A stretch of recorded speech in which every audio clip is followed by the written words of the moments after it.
What's up, legends, and welcome to the first of what will hopefully be many Winter of Champions tournament gameplay videos.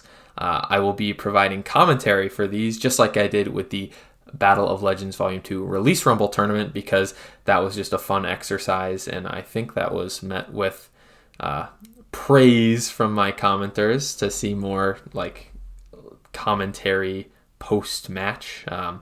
So that's what we'll be doing today. I will not be going over the format of this tournament because it is the exact same as the Summer of Legends tournament back in last summer of 2021. So I will link to some resources where you can find out more about this tournament and the particular format in the description down below. But this video is probably going to be a little bit long, so we are just going to get into the games. My round one match was against someone named PapaStoic. I think I'm pronouncing that right, aka Justin from Canada, as I know it. And he's a relatively new player, and we just had an absolute blast this match. So without further ado, let's go into the pick ban phase. So this is one of the most legendary die rolls I've ever done. I rolled an exact 100 on a D100 to basically have the choice of picking either leader or follower, and it's probably going to be very, very hard for Justin to tie this because it's literally a 1% chance. Anything less than a 100 would mean that I would get to pick, and he rolled an 18, which means I get to choose whether or not I am leader or follower. And I think I go leader here just because there are a lot of strong fighters, and I think I want to be able to pick first so that I get kind of like first dibs on the cream of the crop. So yeah, I choose leader, and there's like two good choices here, I think, either Sherlock or Medusa. The Battle of Legends Volume 2 characters are all really good, but I don't know if any of them are first pick level necessarily. So I picked Sherlock just because I feel like I had a lot of fun when I actually got to play him last tournament. I think I played him in round 3 versus Jason. That might have been the only time because usually he just gets auto-banned. So my opponent picked Sun Wukong here, leaving Medusa on the board. I talked with Justin before the match a little bit, and Sun Wukong is one of his favorite characters. So I think that's like a comfort pick there, someone that he would enjoy playing that is also pretty powerful. So I have a couple options here. I probably want to pick someone that's good into Wukong, like Medusa or Yanenga. Maybe like Bruce, Robin Hood, Little Red, Dracula maybe even are also good picks, but I think Yanenga and Medusa are better into the rest of the roster. So picking Yanenga here gives me a Wukong counter while also being pretty strong into most everyone else he could pick. Justin then goes Bigfoot there as a big 3 pick. That's a strength pick. That's a pretty good pick here. And now I have a lot of options. But I think the best one is to, again, snag Medusa because she's good against Wukong, the last big 3 member remaining on the board. And that would give me a pretty decent, pretty strong looking lineup. And Justin's probably going to have a hard time deciding who to ban from my lineup just because they're all really good.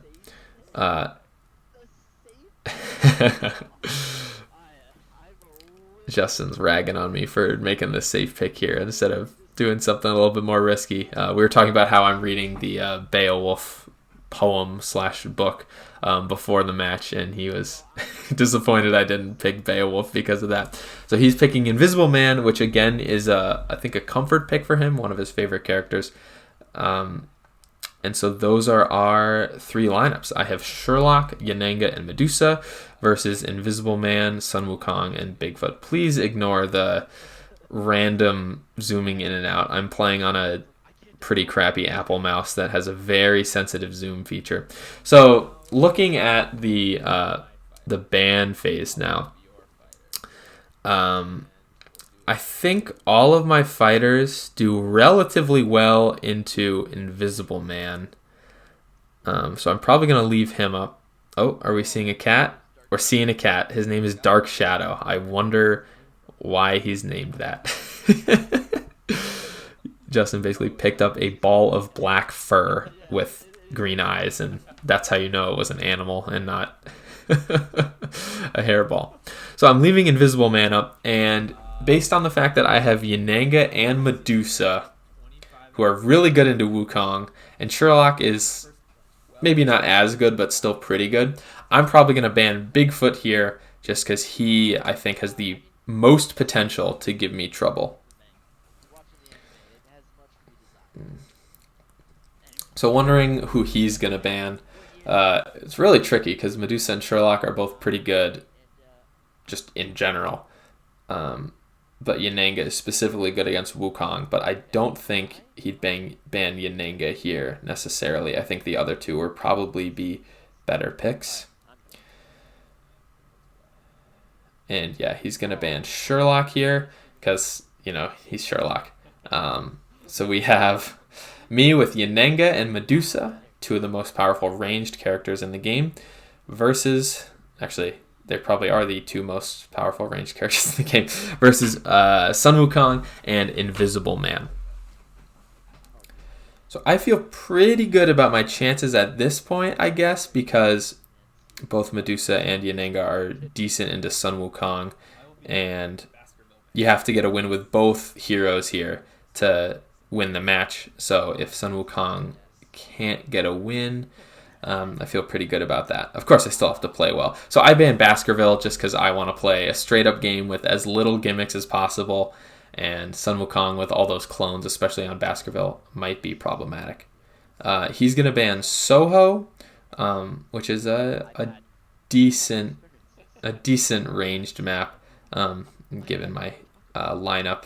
It's good to ban. He also says he's had bad experiences on that map, so you know, you want to make the safe play and go with what you're comfortable with. So banning Soho there is a decent idea. I think to counter my ranged heroes, Sherwood, Yukon, or Marmorial would also be decently good ban choices there.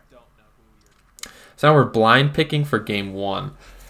I'm not exactly sure who he's going to pick. So I'm going to open with, I think, my strongest fighter. So I'm actually going to pick Medusa right now. And I think she's good into Sun Wukong because her ability lets her just eat up those clones, make it really hard for him to get close and deal damage to Medusa.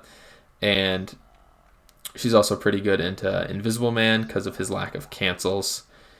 Okay, so that's the matchup we're going to see, Medusa versus IM. Okay, so Justin has chosen Marmorial as the map. I think because it's one of the most familiar maps that he has, or it's one of the maps that he's most familiar with. Because if I remember correctly, I think Justin said he only had like 3 or 4 sets. So BOL 1 being one of them, Marmorial would be something he's pretty familiar with.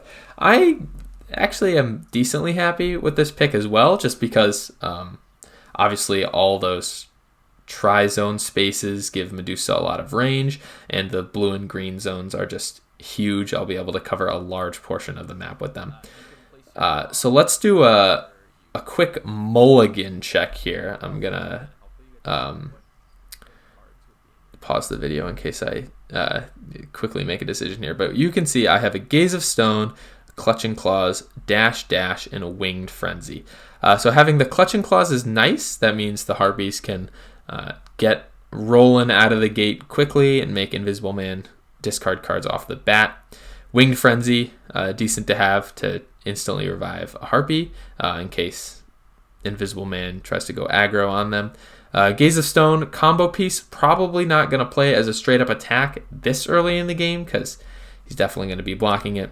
And Dash would be my only defense options for Medusa. So overall, I think this is a pretty mediocre hand because I don't think I need the Sidekick Revive right away because he'd have to kill all 3 for me to actually like need it. The defensive options leave much to be desired. I probably want a Hiss and Slither, at least, maybe even a Feint.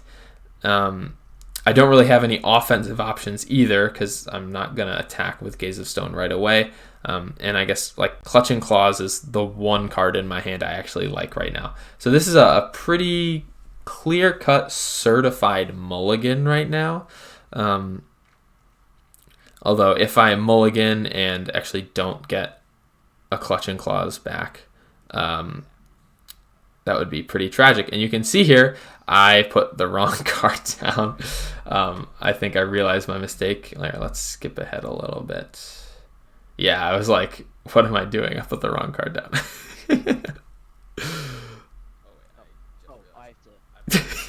There I go. I swapped the cards. What am I doing? I guess it's just pre-game jitters. Starting off on the right foot, as always. So let's see what Justin does here.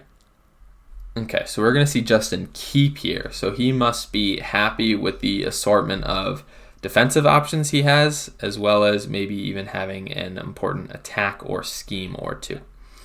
So let's not forget to shuffle. Shuffling is important. And let's see what my new opening hand is. Another dash, both dashes, couldn't escape those. A Feint, a Snipe, and a Second Shot. So we have the better of our 2 combo pieces to have in Second Shot. Having that available first is good because that means you can then boost it with a glance or a gaze instead of having just a gaze and having to dig for a Second Shot. And the defense is all right, I guess. Maybe not as high as I would hope with the Hiss, but having the Snipe is good for cycling cards. The dashes, I guess they're there. And Feint is good if I think he's playing an Emerge from Mist, although it will not be good into a surprise attack, which would be a 5 over the 2, so 3 damage. Probably not going to play that right away. So Dash and Snipe being the best options. I think also I probably wouldn't want to play Snipe into surprise attack, so probably just throw the Dash into it and live with taking 2.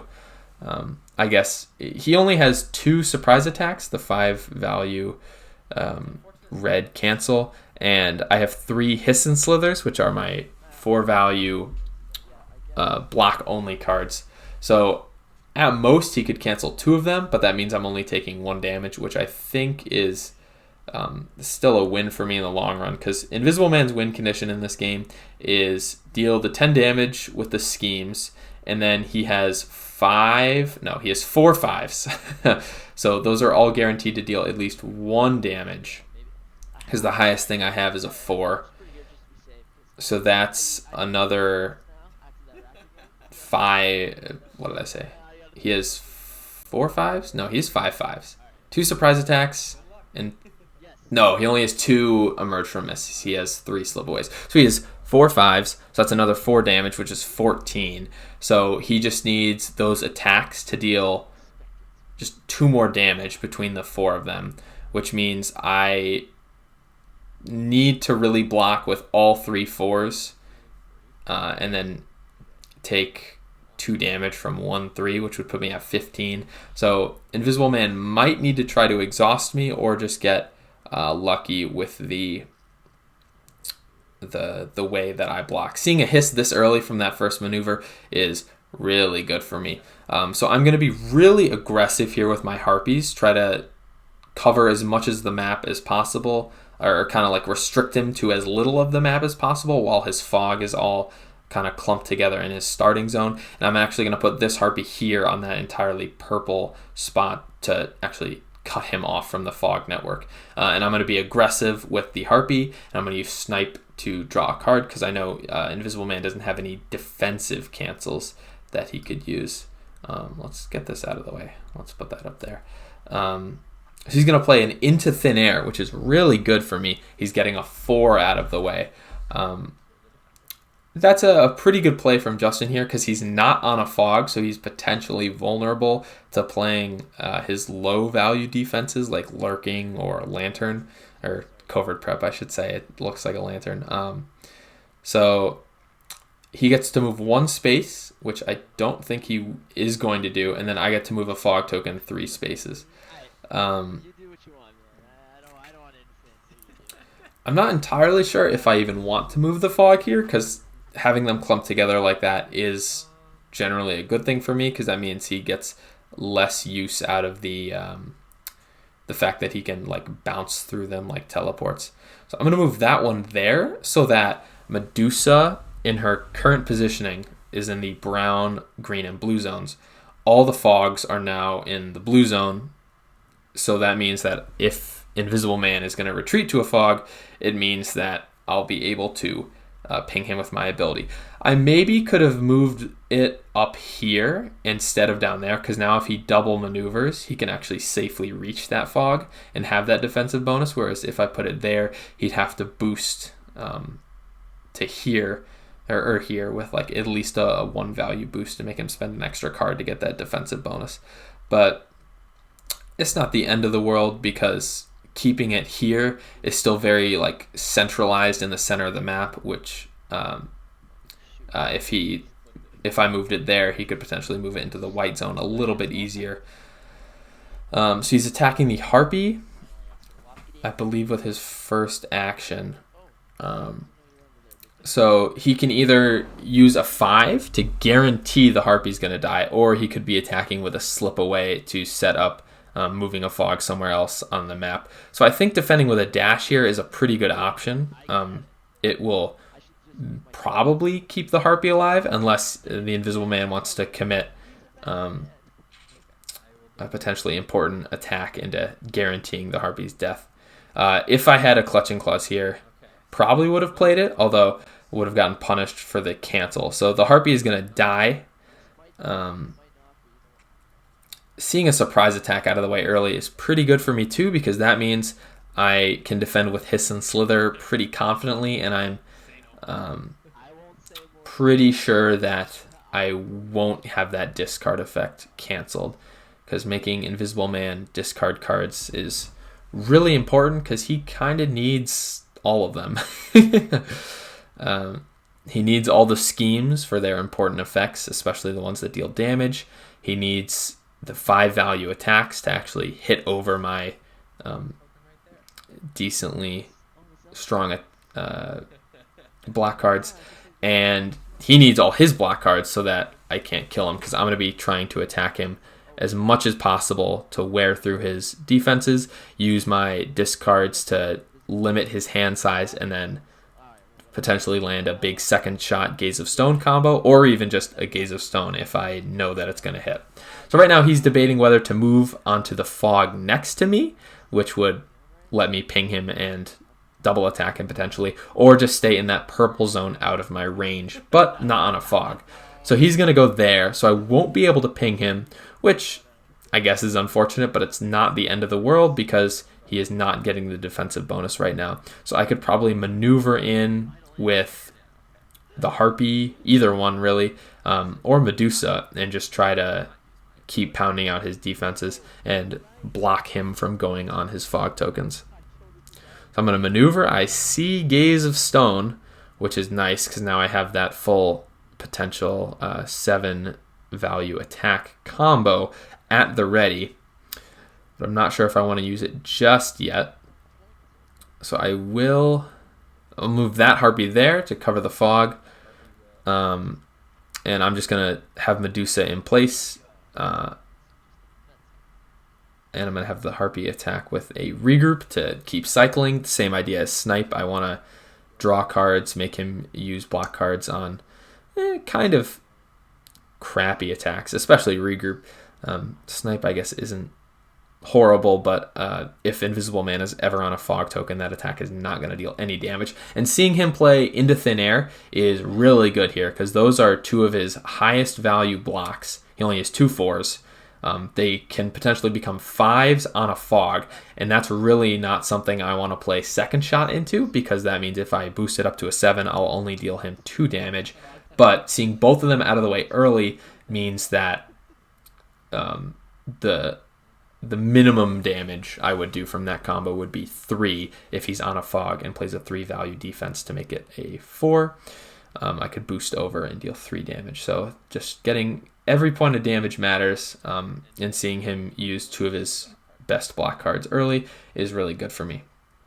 So I draw another regroup, which means the cycling will continue. I'll use the card draw to find the options in my deck, and I will keep pressing the hand advantage I have against him, because 6 cards to 3 means, yes, I'll be forced to take the initiative and act sooner, but it also means that I'm giving him less options, and especially on defense, that is not...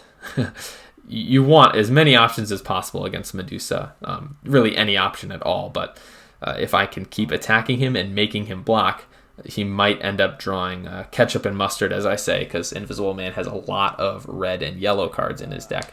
And if he draws poorly, I might be able to land an undefended attack for big damage. So he's going to play Rolling Fog, probably to move a fog token under him so that he has movement options and the defense value. So he still has 2 actions because that scheme gives him another action.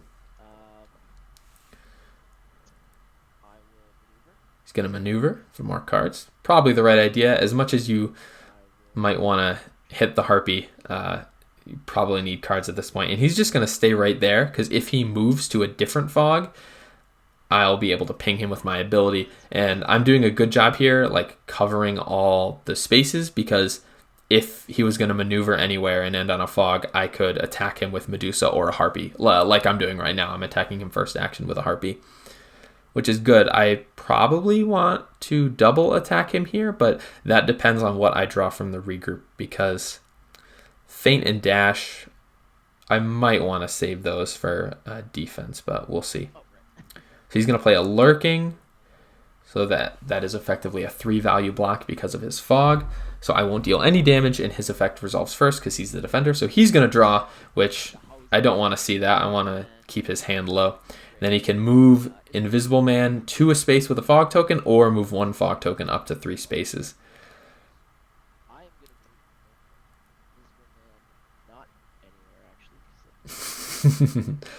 I think the right idea here would probably be moving the fog token and spreading them out, giving him more access to the map. But he's going to move that fog token next to Medusa, probably so that he can move in to attack me while still having that defensive bonus.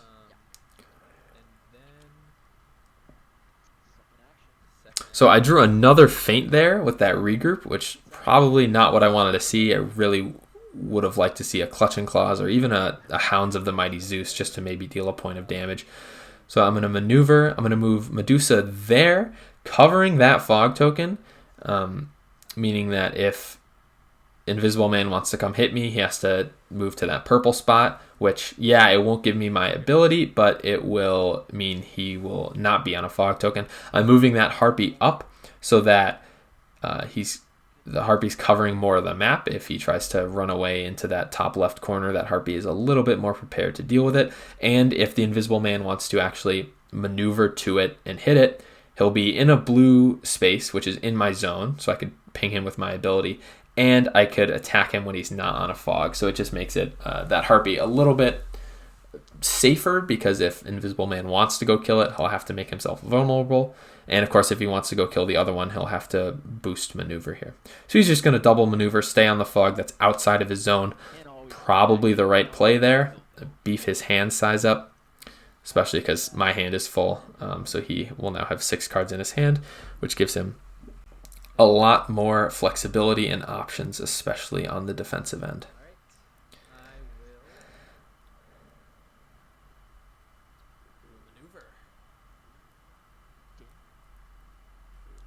So I drew a Hounds of Mighty Zeus, which is a good Harpy card.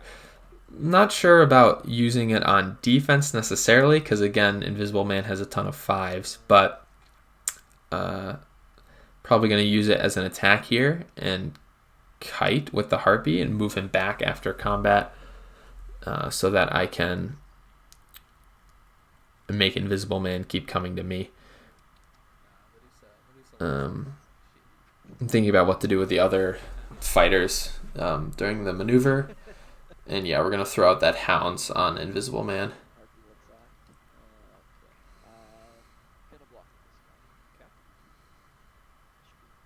So he blocks with an impossible to see, meaning that the value of Hounds of Mighty Zeus is a 0 and can't be changed by card effects. So he will not take any damage. Now this is triggering the alarm bells in my head, because impossible to see is one of the best defenses for second shot, because it basically nullifies the value that you would add by boosting on it. So if I played second shot into impossible to see, I could still boost it, but it wouldn't deal any damage to Invisible Man. So seeing one of those out of his hand, he only has 2 copies of it. So right now I'm like, okay, next turn, probably a great time to do the second shot Gaze of Stone combo. So that's what I'm going to be looking for. He was at 5 cards, so he can just safely double maneuver. And he's fine staying in that zone because it's not in the one that Medusa's in. So I'm probably going to move Medusa into the purple, maybe right next to him, maybe in that purple and brown spot, and then attack him. And hopefully I can land some big damage, because he already has played 2 into Thin Airs and 1 impossible to see, and there's only 1 impossible to see left in the deck, which gives him not great odds to have it, like 1 in 3, but in between 1 in 3 and 1 in 4. Math is hard, especially on the fly. So I'll take my chances with that, and I'm going to attack him with that second shot, and hopefully he has like a 2 or something that is made a 3 because of the fog, and I deal a nice 4 damage to him.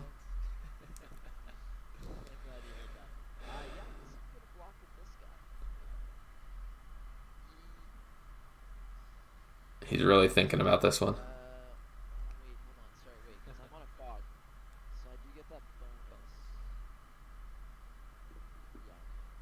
Okay, so he will block with it, and lo and behold, it's the other impossible to see. So again, boosting it will do nothing. So he lined that block card up really well. So I still have 2 second shots left, and those are 4 of his best block cards out this early in the game, which I think is still pretty good for me. So even though I haven't really done any damage to him, I think I'm in a decently good position for the later stages of the game. And I'm also pressuring him because I'm in that purple zone, so he's going to have to move out of that zone if he wants to avoid taking the ping damage from my ability.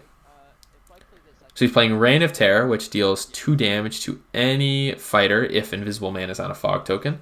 That's a great card to play right now, just because he can... he was at 6 cards in hand, so if he double maneuvered, he'd be at 8. So playing that effectively means he can maneuver once and not increase his hand size. And because I'm at 7, I'll be forced to go at him again and be the aggressor. So we were both in brown. I think he didn't see that there. He probably should have moved to the other space with the fog being in the blue and green. So I'll deal him the first of hopefully several points of damage with my ability. And I'm going to play my version of Reign of Terror and deal 2 damage to him because he is in my zone. Good to get that out of the way early, and I don't really have anything good to attack with, which is why I played that. And as I say that, I draw my second shot, so which is really good to see because I'll probably be using that next turn with the Gaze of Stone as the boost card.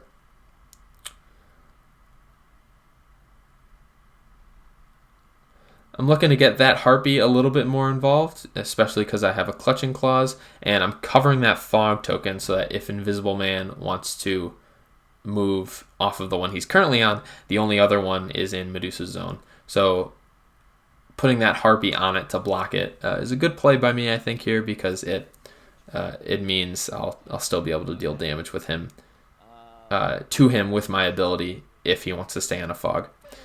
Okay, but he's going to play another Rolling Fog and move a Fog. He's going to move it away from that Harpy.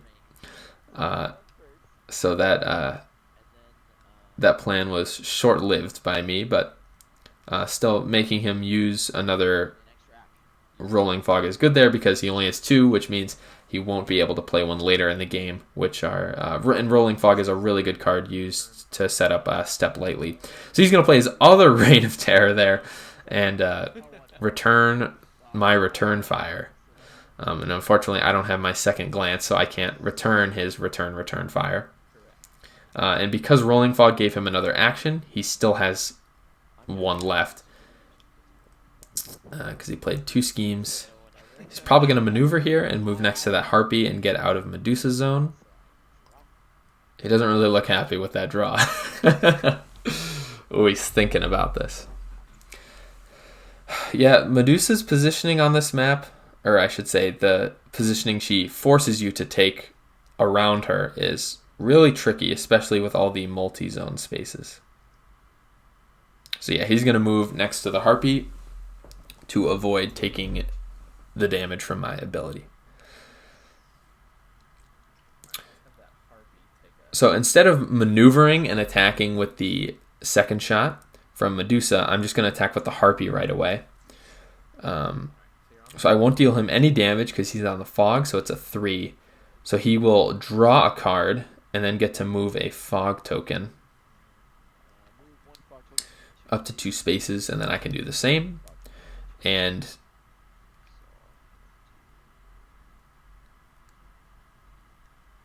I think if he moves a Fog token that is not the one that he's on, I will move the one that he's on away from him and attack him again with the Harpy while he doesn't have a defensive bonus.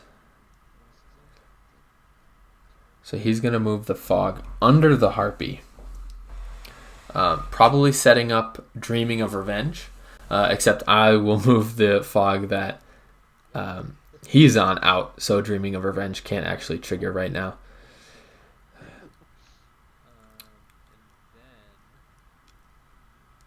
So I think I probably just want to attack him with a Feint here and just make him spend a card blocking. And he doesn't actually end up blocking, so it's just a straight up 2. Really would have loved a Hounds of Zeus or even another Clutching Claws there. I definitely would have played that if I had it, especially while he is not on the Fog. He is such a juicy target when he doesn't have that +1 defense bonus. So, we wish we maybe played the dash there to deal an extra point of damage, but we're still happy landing an undefended attack on him.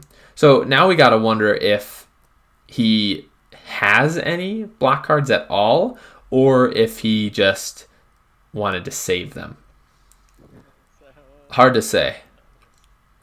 He's already played 6 block cards, at least 6, and he only has 15 in his deck. So we're almost halfway through. I think our goal as Medusa here is to just keep pressuring him, keep attacking him, make him spend resources on maybe less valuable attacks like regroup, feint. Basically anything that's not a second shot we want to be attacking him with. Making him spend those cards, and then eventually at the end of the game land some big damage when his options are limited or not at all. So we're going to feint here. I think that was my ideal goal there. Stop him from using a card effect that maybe moved Fog or gave him some other bonus. The Harpy was probably going to die there regardless, unless he attacked with Covert Prep. But the Harpy will sacrifice himself to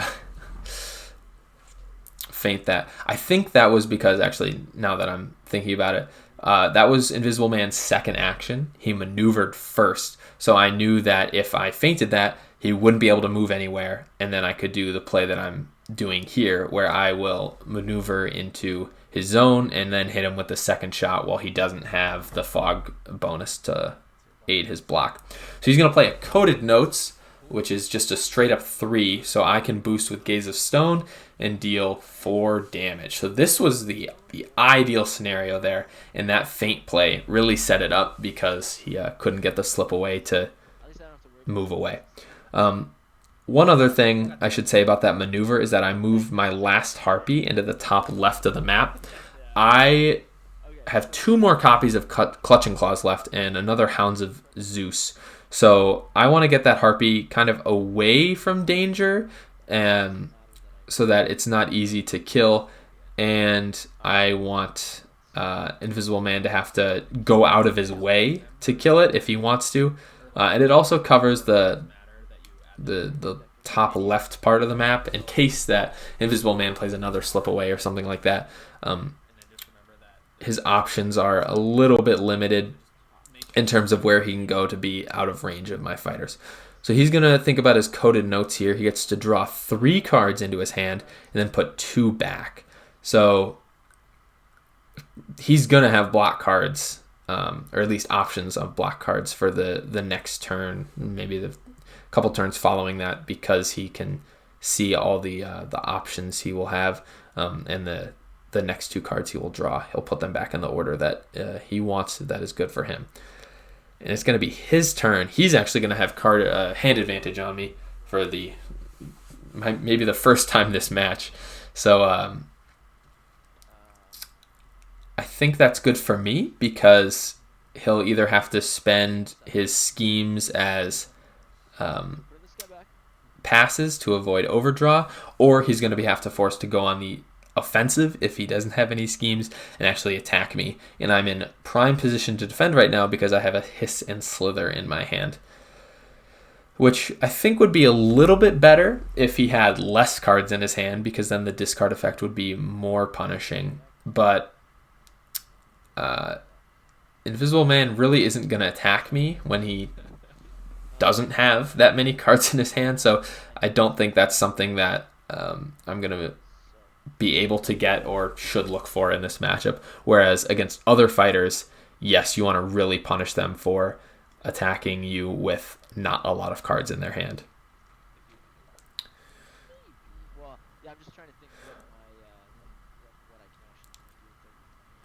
So he just finished resolving that Coded Notes.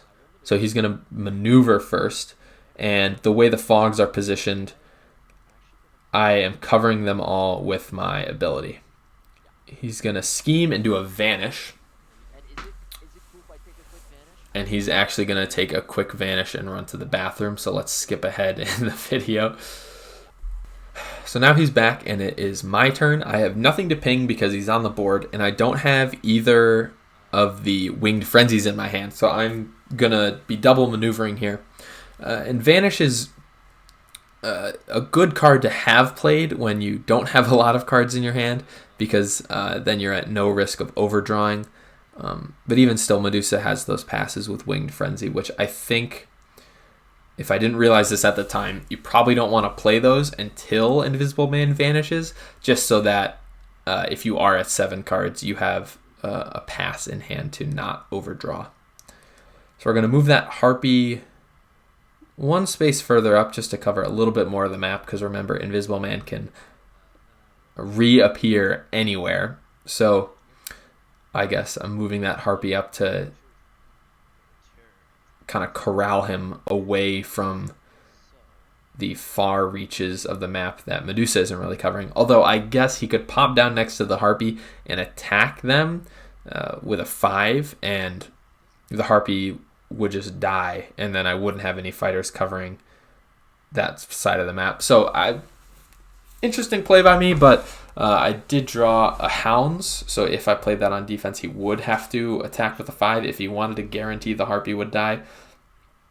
But I guess not seeing the other Clutching Claws or the Harpy Revives is a little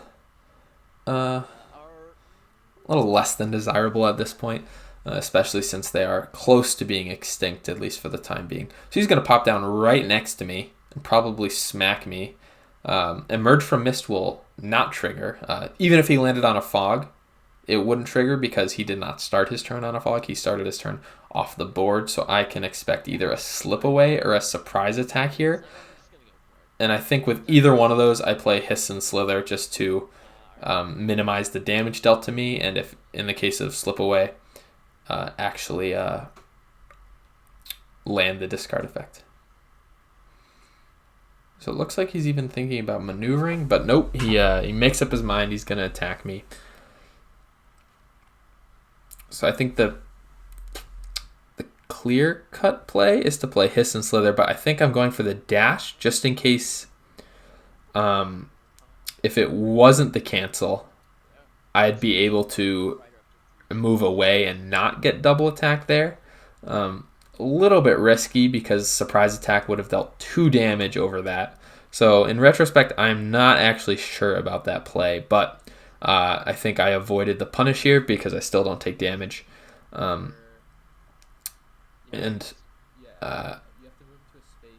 think Justin here thought that he could move the Fog to his space, and then I corrected him in saying he has to move 1 Fog token to any space without a fighter and then put Invisible Man on that space. So he's going to surround me with the Fog. But then, of course, I can use the dash effect to move away. He still has an action, though, but I might just stay put because I have the Hiss.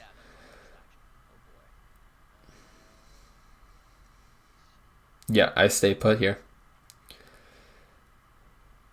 So I think best case scenario, he attacks with something that isn't a cancel, and I play the Hiss and Slither and knock an additional card out of his hand. Although the downside to that is if he's attacking with something that isn't a cancel, it's probably a Slip Away, the last Slip Away, and he'll move away. So he's just going to maneuver and stay in place, because if he moves to the other Fog, I will still he'll still be in my zone for my ability. I feel like I've said that 17 times throughout this video, but every point of damage matters. Ping damage is important. We're talking about how Gaze of Stone works right now. And then looking at my hand, I think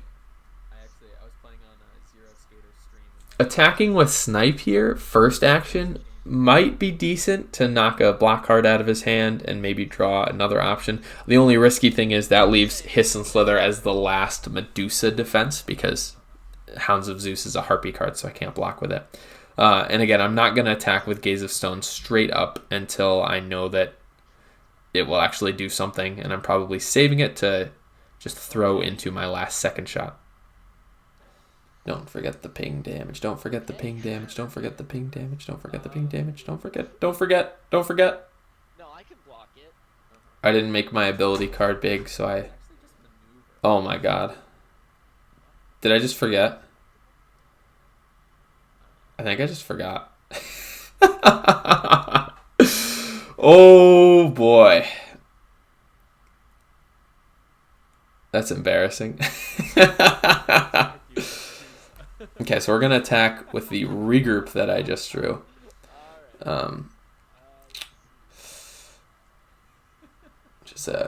We know he's going to block here, so it's a crappy attack that makes him waste a card on it, which is better than a snipe, because then we get to save the snipe for on defense potentially. So Dreaming of Revenge will actually trigger here, and because he is on a Fog token, all of my fighters on Fog will take 1 damage, so Medusa will actually take a damage, and then I draw a card from the regroup. Seeing another Hiss is good. That means I can safely play 1 without having to feel too nervous about not having it afterwards, because now I have 2.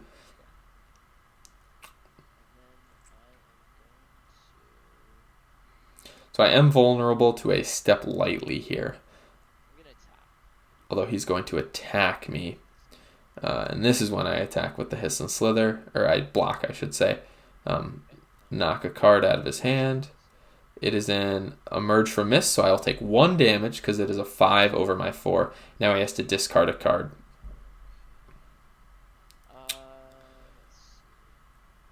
So that's good. He has a relatively low hand size, so it's more punishing than it would be if he had 7.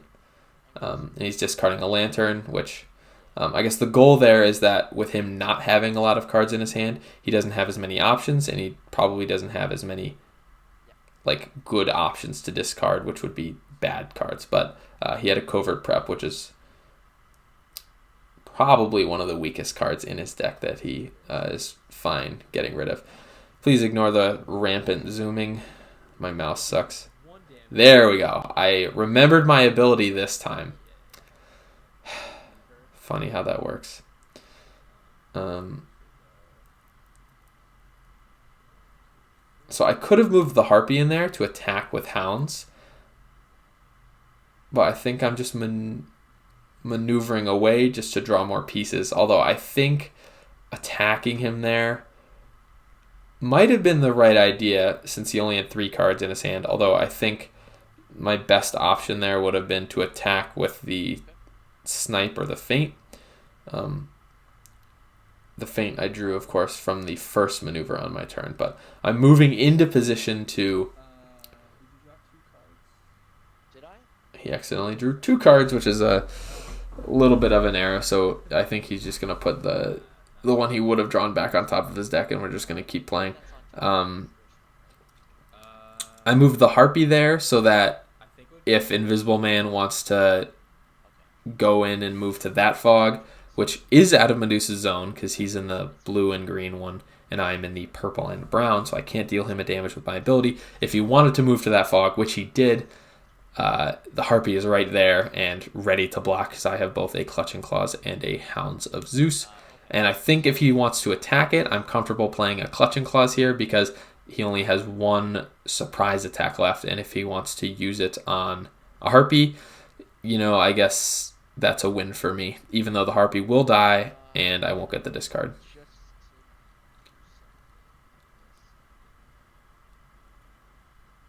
So I really want him to attack me here because then he'll be at 2 cards, hopefully after combat, but he's just going to maneuver, which I think is probably the smarter play, less risky. So now I have options here because I have 2 Harpy cards in my hand and some Ennies, so I could even double attack him here. And if I attack him with Clutching Claws, he has no defensive cancels, so I know that it's going to go through. And I think I attacked with that first because he has a lot of movement effects after combat, and if I played Hounds first, he might be able to move to a different fog. Although I guess actually thinking about it, the Harpy could still move 3 spaces and attack him again. So I think actually using Hounds first would have been a good idea so that when I attacked with Clutching Claws again, second action, he had less options on what to discard. So I'm going to discard the Feint here so that he doesn't get to move the fog tokens everywhere. And with Clutching Claws, he's actually going to discard a Step Lightly, which is huge for me. That's 3 damage that Medusa won't take from that scheme. So he must be holding on to block cards, or maybe even the last surprise attack that he didn't want to discard instead.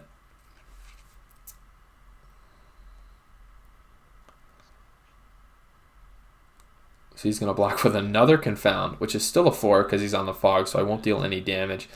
And unfortunately, I want to keep everything in my hand right now. So he will get to move the fog, all his fogs, wherever he wants.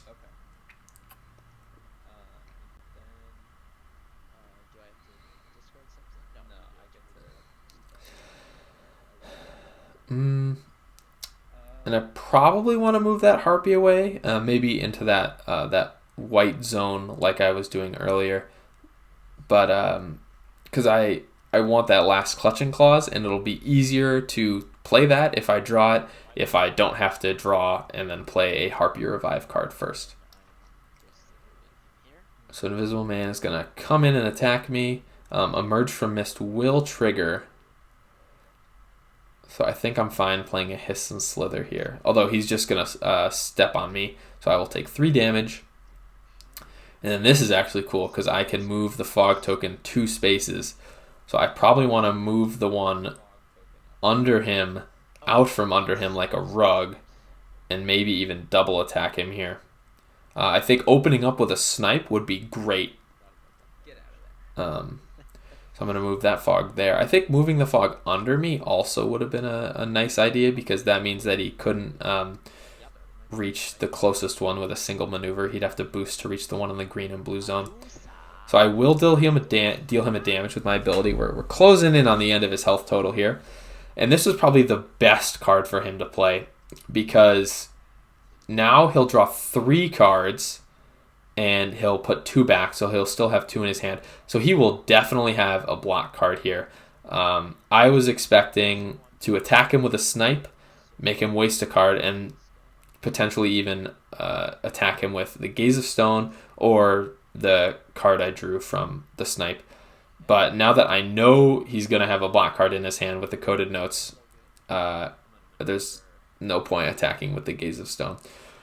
So that was a really good time to play that second Coded Notes from Justin there. So I'm going to maneuver away. I don't know why I'm moving so far away. I kind of want to keep pressure on him, but I guess I'm just looking to draw my combo pieces. I don't need to be super aggressive and open myself up to potential mistakes, but he's going to draw and then play the Vanish with his maneuver, which again just gives me more time to draw the second shot or the other momentary glance or the other clutching claws that I need. So this gives me a turn to set up, and I probably want to move my fighters into position to wreck him wherever he comes down. And so Medusa is set up to hit all the Fogs, because the one on the bottom is in the purple zone, or the like grape jelly looking zone. I guess the one on the right is more purple, and the other 2 Fogs are in the green and blue zone, which Medusa is covering. So I'm going to move the Harpy into the purple zone so that if Invisible Man drops down into one of those solid purple spots, the Harpy will be right there waiting, although I don't have really anything good to block with. I'd rather have the last clutching claws, but so I probably won't even defend the Harpy if he attacks me here, especially because I have both Winged Frenzies. So we were just talking about how Justin turned around to say hi to his wife, I think, and he was like, "Oh, I hope you didn't look at my cards when I wasn't looking at the screen." And I said, "No, it's okay because I'm recording, so everything is on camera." And he's like, "Okay, I'll be looking out for a hard cut in the video to make sure you didn't edit it out." So that's funny. Like I said at the start of the game, Justin was a really fun opponent to play, and we just had an absolute blast playing these games.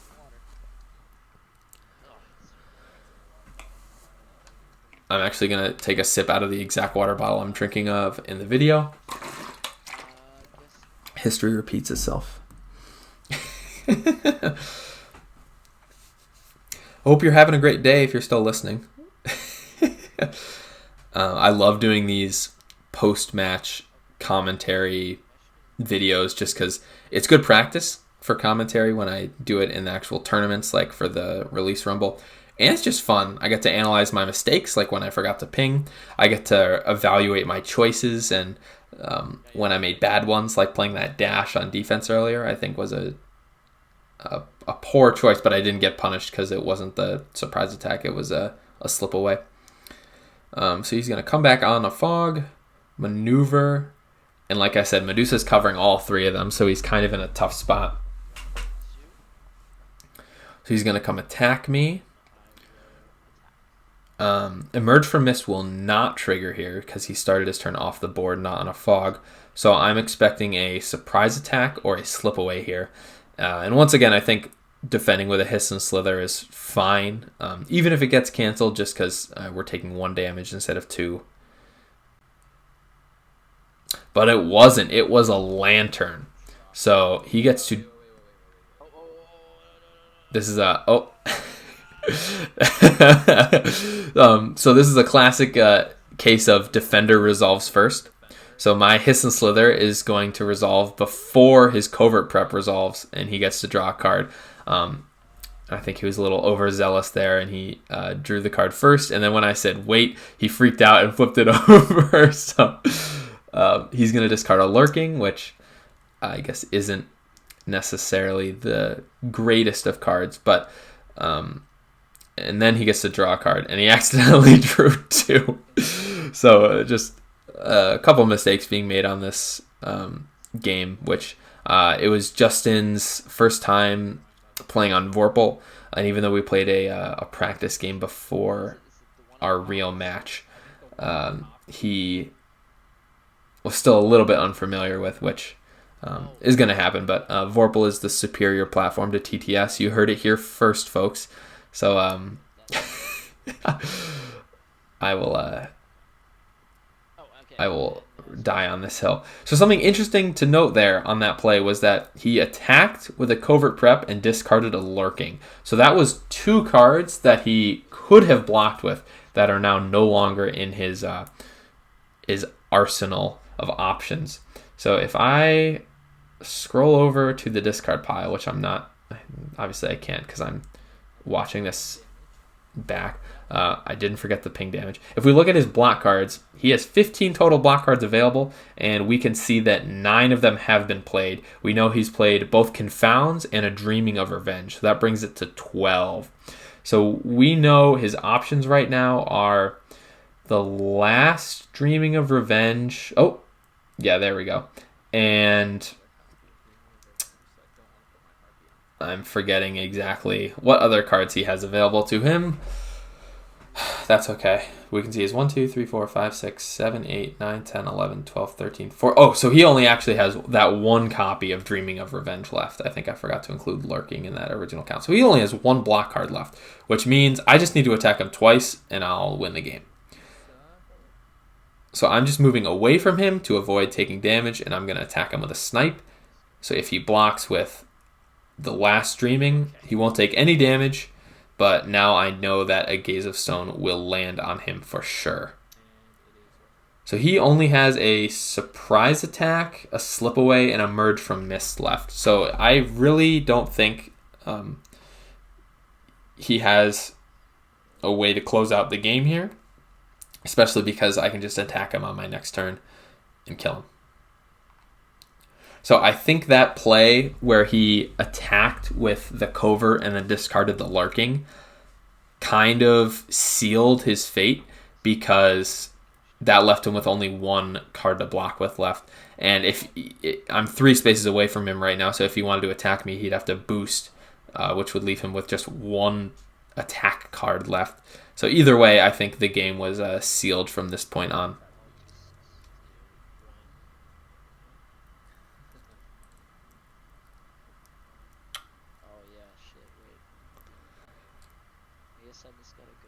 Yeah. So he's just going to maneuver there, and it doesn't even really matter because he can't block. So I'm just double checking. Yeah, I'm... You probably aren't. I know the exact 3 cards he has left in his hand, so I can deal him a damage with my ability. Never forget, except that one time. And then I'll attack him. And I wanted to go for maximum damage here and get him to like -9, except I attack with a dash first, so he's at 1, and then I attack with the Gaze. But he actually just dies from the straight value of the Gaze, so he only goes to -1 here. If I attacked him with the Gaze first, he would have been at -6. So I say it's all about health differential, and then I mess up the actual health differential. Okay, so that was a pretty tight first game. it felt close when we were playing it in the first half, but I think it fell apart at the end when he discarded he discarded the lurking, played the covert on offense, but he also earlier discarded a step lightly, which just reduced his potential damage output. And it probably would have been good for him if he drew the attacks that were in his hand a little bit earlier to give him some offensive options. All right, so let's cut to game 2, and I'll see you guys in a bit.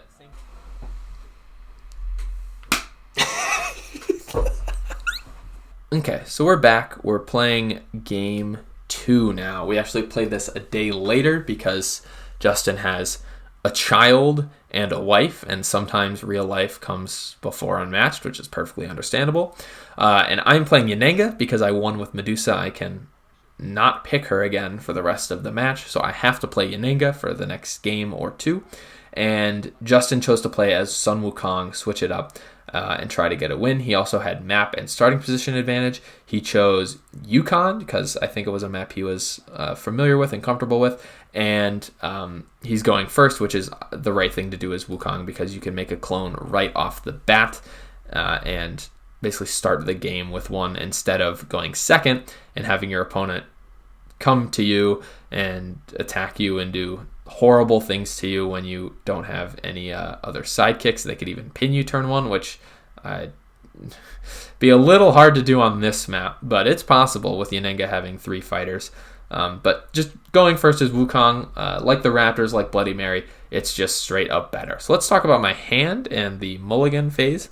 The key card you want to look for in this matchup is Stallion Charge, because that will let you clear the board of all of Wukong's clones, and if you can have it at the start of the game, it's good because then you'll know you can use it when he gets to 2 or 3 clones. So the fact that I just had this one card in my hand meant that I was keeping my hand. The rest is kind of trivial, but it's good to have an Archer Revive card, good to have a double attack, and these 2 cards are going to be used on defense, which they actually aren't the best against Sun Wukong, but it's okay just because Stallion Charge. So this is a pretty clear-cut certified keep in my book. And here we are, double keep. So that must mean he has the options in hand that he wants, which I guess is good for him, but because I have Stallion Charge, I'm just chilling. I don't really care what he does, I guess. Doesn't matter if he has Sly Monkey or Phoenix form, it's still going down. No amount of clones will be able to withstand my might. And when I'm thinking about the archers, I don't want to put them right in front of me necessarily because he can spawn a clone and then move 2 spaces and attack them. And with this hand, I'm not going to defend them if he attacks, but I want them to tank damage for me with my ability. So I'm going to put them in a little choo-choo train behind me so that they are very out of his reach, especially on the first turn. And that way I can maneuver probably to this space and move them into the orange zones, and then I'll have the ability to use my ability. So he gets to go first. He gets to make a clone. Free clone, essentially. Without prior enemy interference. But no clones are free because, of course, it takes a damage to spawn it. So I think with Surprise Volley in my hand here, I'm fine just like putting 2 damage on an archer and having it die early because Wukong doesn't have any feints, so I know I can always guarantee the archer coming back with Surprise Volley, so I'm not really concerned about keeping them alive. The time when I would only deal 1 damage to them is probably when I have a 1 with the land in hand, but we will see how that happens later in the game, hopefully. So he's going to start with a maneuver. And then what he does here will kind of dictate how the initial pace of the map or match goes. Is he going to move forward and kind of aggress or like look to aggress me in a future turn? Or is he going to hang back and have the clone protect him? Or is he going to hang back and have the clone go aggro? So there's a couple different things he can do here. He could also move Wukong in and have the clone stay back to maybe protect it from Stallion Charge, because I guess the way to play around that on this map would be to just spread out your fighters. Maybe send one into the death loop, send one into that dark loop on the right, and just have one hang with Wukong in the middle. A lot of different things you can do with Wukong. He's interesting, despite some people not liking him. But I think if you don't like Wukong, you're probably an Arthur main, or you're just a little bit ignorant of the fact that he has a lot of counters in the meta. It's just a little tricky because he has maybe like polarizing matchups, if that makes sense. He has a lot of matchups where he wins 80% of the time, but a lot of matchups where he wins 20% of the time. So I think it all evens out. It's just a lot less coin flip matches with him, a lot less 50-50 potentials. That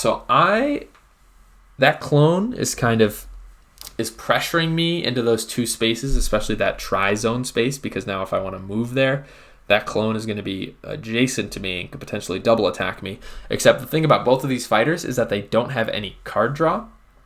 So if Wukong wants to double attack me, that's fine, because he's going to spend 2 cards, and he has a hard time of getting them back. Except the thing that helps Wukong there is that he has a lot of effects like Ox Form, Tortoise Form, Taunting Laughter, Jingu Bang, that make me, the opponent, spend 2 cards for one of his. So that gives him card advantage and can lead to hand advantage, making me spend multiple resources dealing with a single resource of his. So I'm moving to a slightly more centralized position, although it's like the same amount of spaces away. It doesn't really matter that much. And I'm leaving my clones, not my clones, I'm leaving my archers in the back, but still in my zone. They're in that orange zone. And with Yanenga being a ranged character, I just want to I want to have my potential range of attack be as far as possible. But I don't want to move my archer onto that tri-zone space because I don't want the clone to attack. I want the clone to attack me so that I can choose where the damage goes. Stallion Charge is already looking like a decent option, because if the clone attacks me, I can just pop both of them and Wukong. Although I think what I end up doing, if memory serves, is I just take the first attack, because we take those, and then I use Stallion Charge on the second attack if he wants to do that. Because if I Stallion Charged right away, I could go 1, 2, 3, and then actually not end next to Wukong. But if I want to be in position to maybe trigger Point Blank or something like that, I'd want to end next to Wukong, except the archers are not in that yellow zone. So I want to do Stallion Charge, I think, last to limit the amount of potential damage I could take from the second attack. Although I guess the risk there is, if I don't play Stallion Charge on the first attack, he might not attack again, which I think is fine, because if he's going to wait, or if I'm going to wait, let me rephrase that. If he's not going to attack into Stallion Charge this turn, because I'm playing it second action, or on his second attack, I guess he doesn't know that, I'll just wait to use it until he has a third clone and then try to pop all of his fighters. So I'm not really pressured to play that here. I have the option to. I hope that made sense. My logic is sometimes flawed. Sometimes. But the idea here is that I'm just not going to defend the first attack because I don't need to. I have both archers at full strength and can just offset the damage like that. But Stallion might be nice to pop both of those clones. We'll see. I can see Justin's really thinking about whether he wants to attack me or not. He hasn't done anything except generate a clone on this turn, so.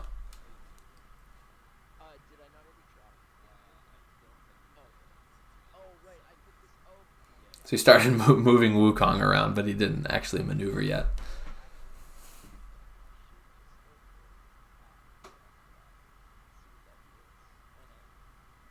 So he's gonna attack me. We take these in case they're Jingu Bang. We're just not gonna bother defending. If it's an Ox, I have 2 surprise volleys in my hand. I'll just deal 4 to both archers and then take 3 as Yanega. That's not really the end of the world.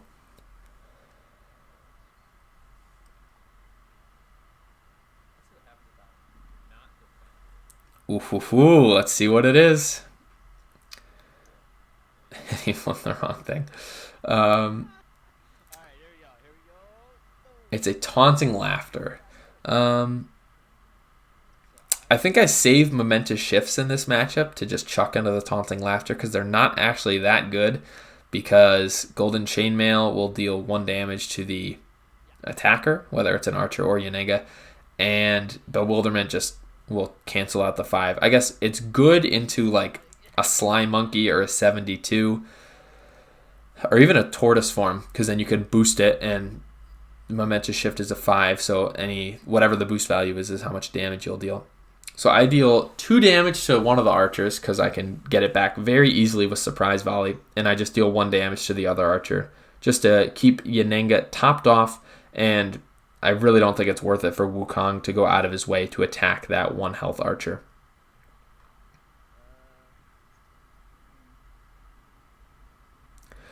So this is what we were talking about earlier, the scenario. If he attacks me again here, I probably play Stallion and just pop down right next to Wukong.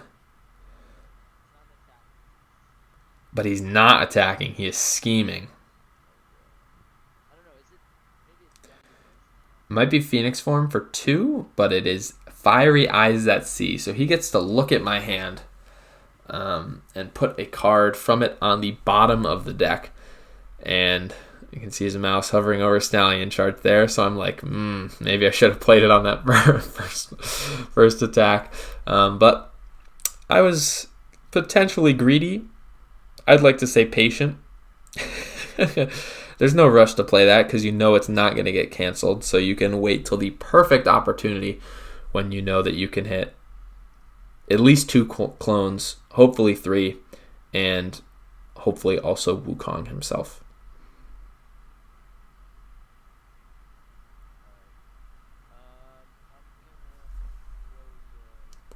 But he's actually going to put the double attack on the bottom of my deck, which I think Stallion Charge probably would have been the best choice, but or Surprise Volley over that. But the double attack is also good because Wukong doesn't really have a good way to deal with it. He will probably, if I'm attacking his hero, he'll probably block the first attack and then get a tough decision on whether or not he just eats the 3 from the second attack or blocks again. And my goal in this matchup is to have a big combo turn when he doesn't have a lot of cards in his hand and just attack him a bunch and eventually land some undefended hits. He made one of his cards really big on accident. That's kind of annoying, I guess, but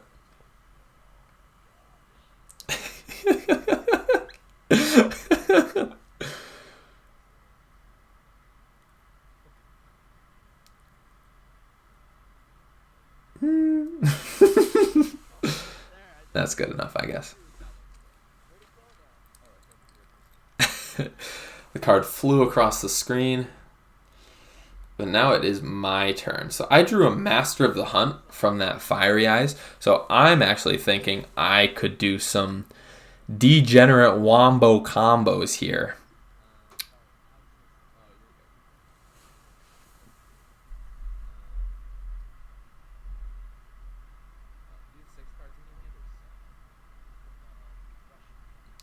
Want to make sure there wasn't a card in his hand that was off screen, but there wasn't.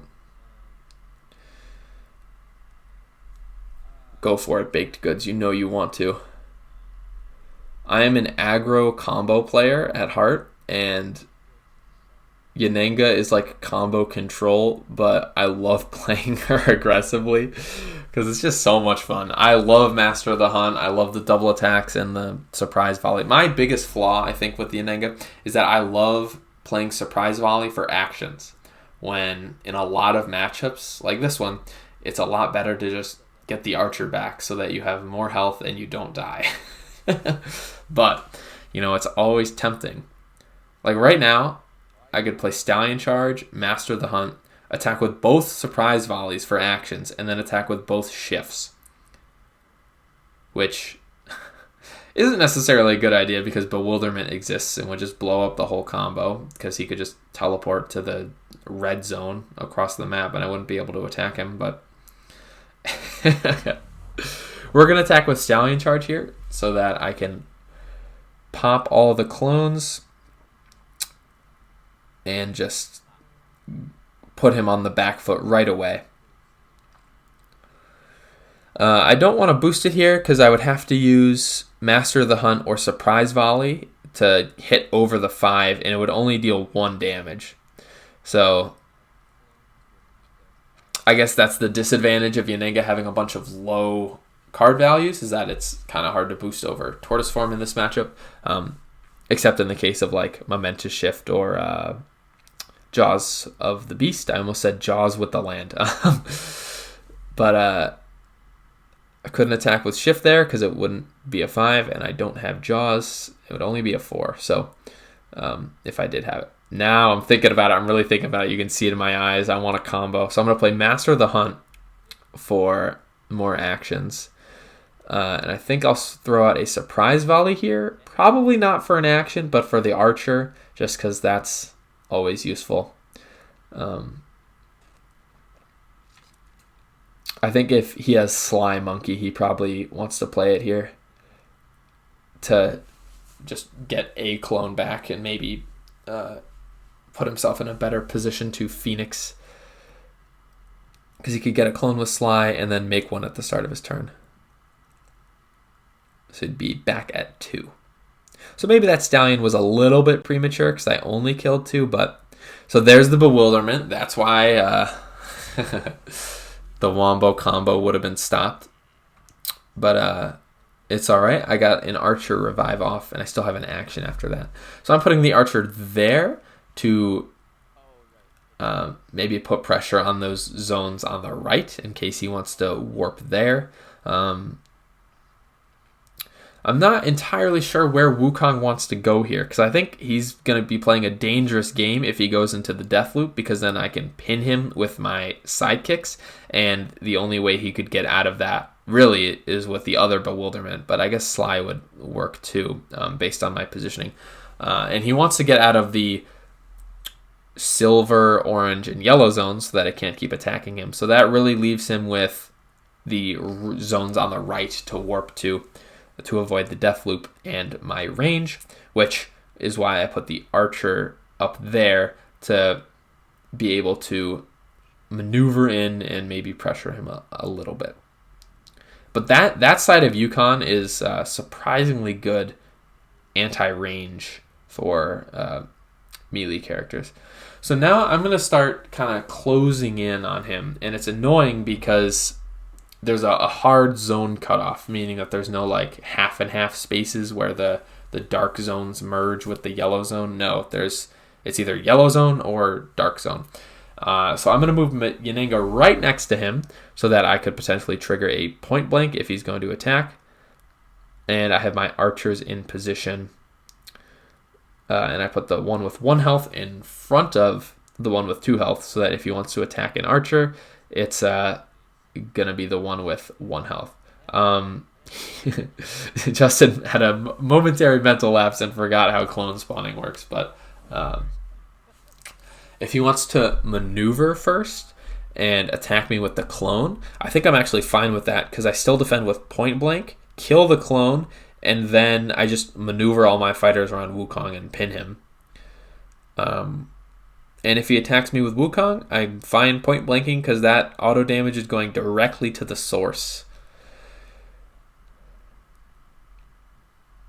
So yeah, he's going to attack me first action, and this is when I'm fine using a point blank.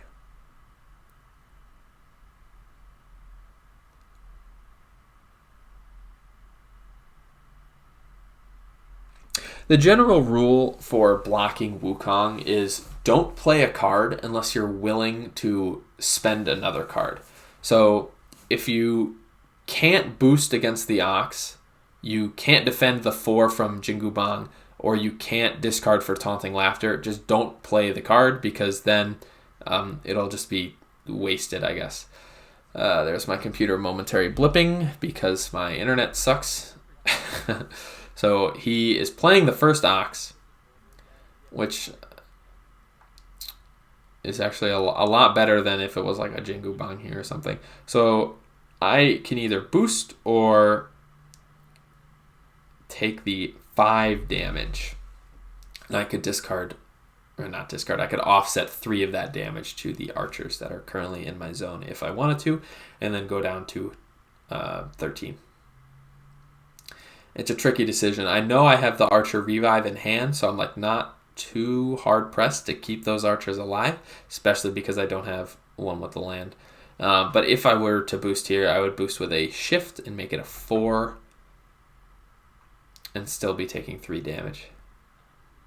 So I'm not boosting it. I'm deleting that archer and just taking 3. I think that's fine to not deal 1 damage to that last archer, because I want to keep kind of like a guardian up there on that side of this loop, so that Wukong doesn't have an easy escape. Keeping Wukong and his clones all in one place is really good, especially for Stallion Charge, because that just limits the area he has to keep all his fighters and makes it a lot easier for me to just charge through them. The way to play around that card, of course, is to just spread all your clones out. But if I have you kind of like trapped on this side of the map, it's kind of hard to spread them out.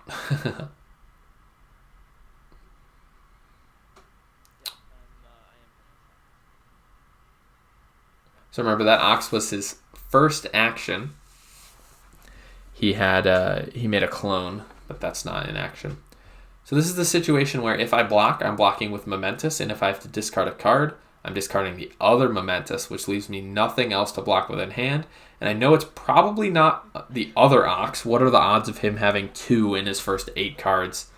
It is a little risky, though, because if it is an Ox, I would go down to 5 or 6 if I put the damage on the last archer up there. But I think I played the numbers game. I don't defend, and it's another taunting laughter, and I think I'm fine just taking 3, because like I said, I want to keep that archer up there, especially because I have Pin the Prey in hand. I want to keep that guy alive so that I can attack with Pin the Prey. I'm going to maneuver first, I think, so that I can actually use Pin the Prey, especially when Sun Wukong only has 2 cards in his hand.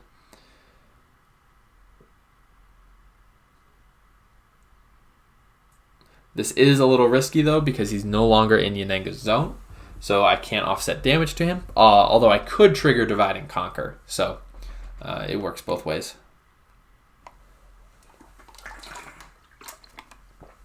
He's going to block with Chainmail, which is absolutely great for me, because this is one of the worst attacks in my deck in terms of value, so the Chainmail is a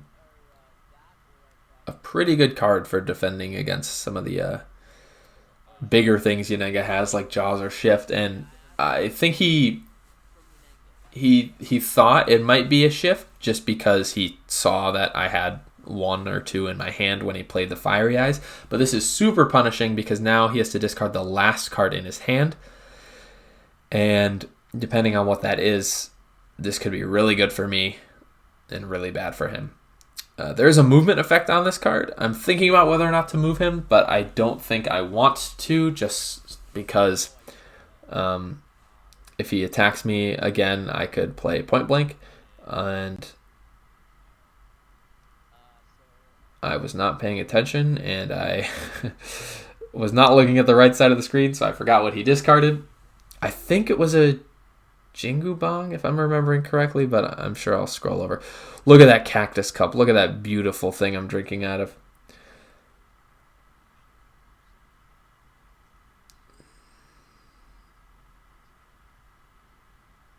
So he could get out with a double maneuver if he wanted to.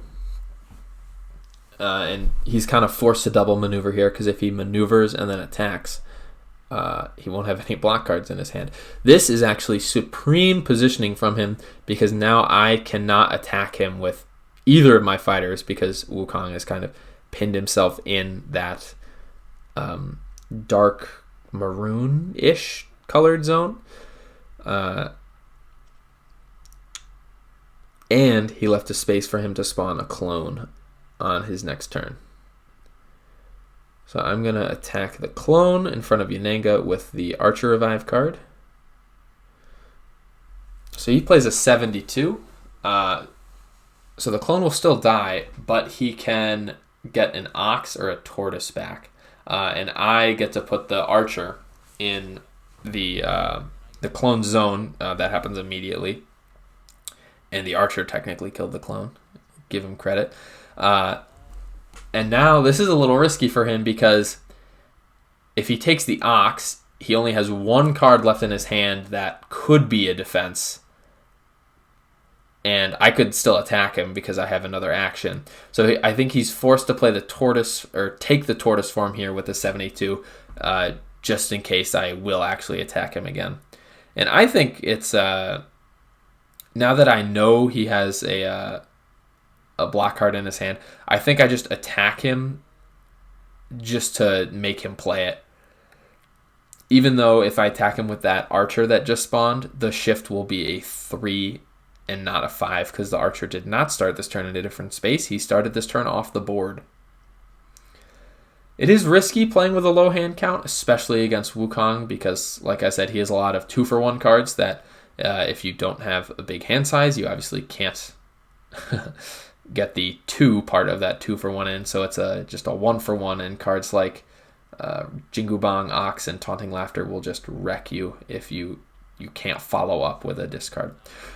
So yeah, I play that just to make him play the defense card and keep pressure on him. And putting the Archer there was good because now he can't spawn a clone.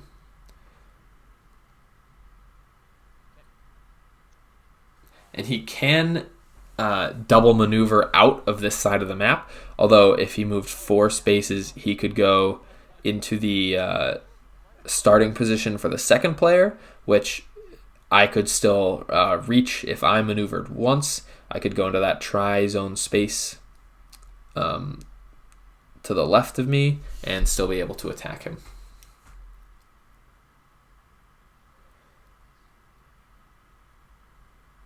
Just like that.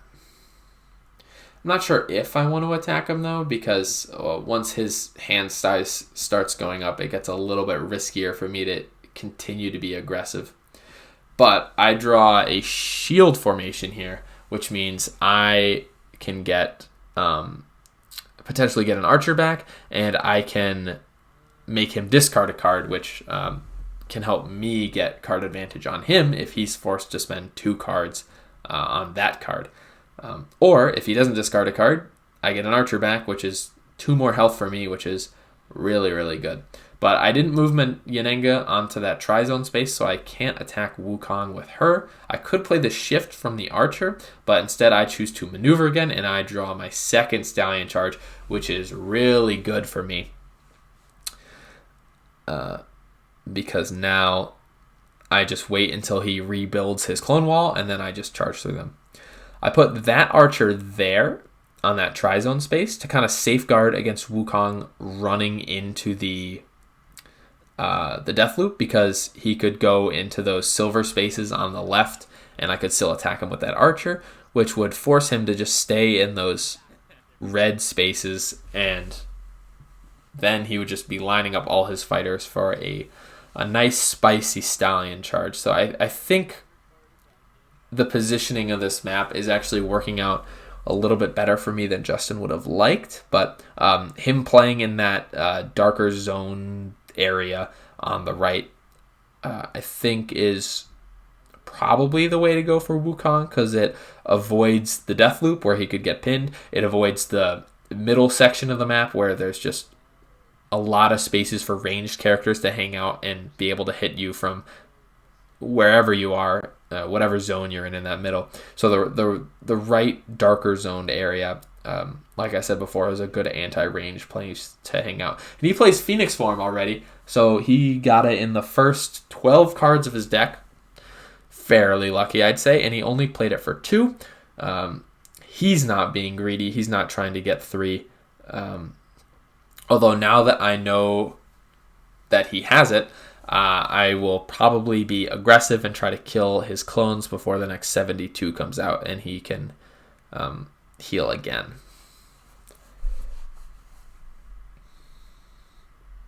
So he schemed and then maneuvered. So he's got some interesting positioning decision to make here. Does he go into the loop, into that red zone, or does he hold his ground and stay right there? So right now, I think I'm doing a pretty good job of controlling the pace of the map, maybe. Pace of the match, because just the cards I've been getting have been really useful for me, especially that Stallion Charge at the beginning, the Pin the Prey with the Prime discard. Even though it was a Jingle Bong, it was still nice to just completely clear his hand of cards. The Point Blank dealt 2 damage to Wukong, and then the cards in my hand, really good. Stallion Charge, always nice to see in this matchup, and Shield Formation as another Archer Revive that will pressure Wukong's relatively low hand size. So I'm playing Jaws here because he is on a Tri-Zone space, and this attack will be a 6, and he's already played a Bewilderment and a Chainmail. So the odds that he has one of those cards in his hand is relatively low. So I don't think I can get uber punished for trying to play this. If he played a Chainmail, it'd be bad. But no, he plays a 72. So he will take 4 damage from this. So now there's a potential play here. If he takes Phoenix Form back, like he's doing right now, I can play my Stallion Charge and destroy all the clones before he has a chance to heal. Although he also could have taken back the Ox or the Tortoise, but he's going for that Phoenix Form heal to get his health back, especially after he just took 4 damage from a single attack. So it might be risky to go down to 2 cards after attacking with the Stallion Charge, but I do have the Shield Formation, meaning that Wukong will probably have to discard a card. Although, I always forget this is how this card works. I still have both of my archers left, so I can't play Shield Formation yet, because then my opponent doesn't have to discard a card, because it won't do anything. So this is actually perfect for me, because he's playing Sly Monkey, so he'll spawn the last clone, and I can just kill it.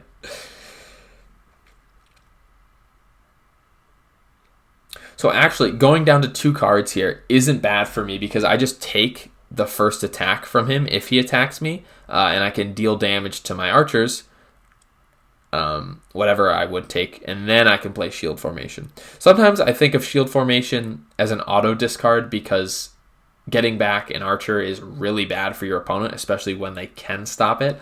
So most of the time, it is like a 3-value defense that says your opponent discards a card, basically a clutching clause, except I always forget that you actually need to have an archer dead in order to make them have to discard. I was playing a game against Hat Chowder once where I just forgot I forgot that you needed one dead, so I just played it and I was like, haha, you have to discard a card, and he's like, no, I don't. Both of your archers are still alive.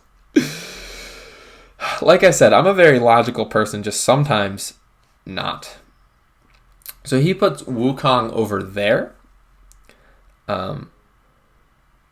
which makes it impossible for me to hit all the clones and Wukong, but I will still do a nice clear of them. And now he kind of has a dead card in his hand in Phoenix Form, because he won't be able to make good use of it for 2 to 3 turns at least.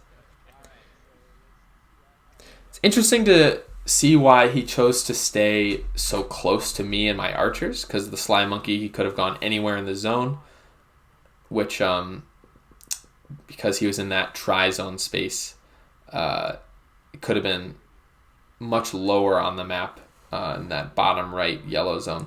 He forgot to make a clone before maneuvering, but I was like, you know what? You're a relatively new player. Let's just close our eyes, look the other way. I think in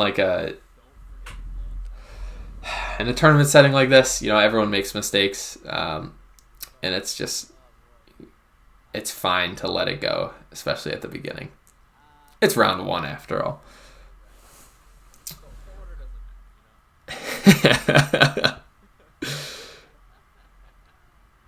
And like I said, Justin was a really nice guy. We had a lot of fun during our games together, so I wasn't going to be a stickler about the rules here. Cactus Cup. Maybe if it was Josh Tan, I would have been a stickler about the rules, but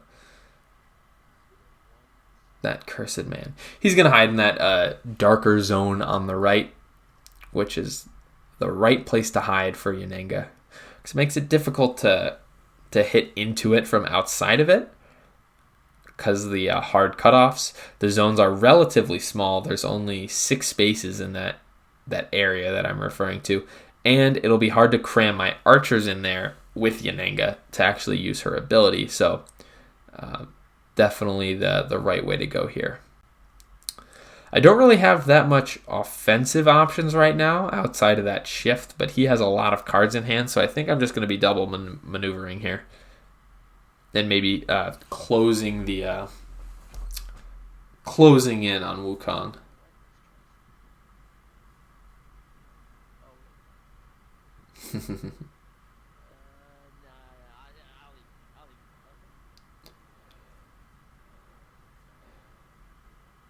So I draw that 1 with the land, and I have an archer at 1 health, and I'm just going to be double maneuvering anyway here. So I think the play is probably just to use it and get the 2 health points, 1 back to Yanenga, 1 back to the archer.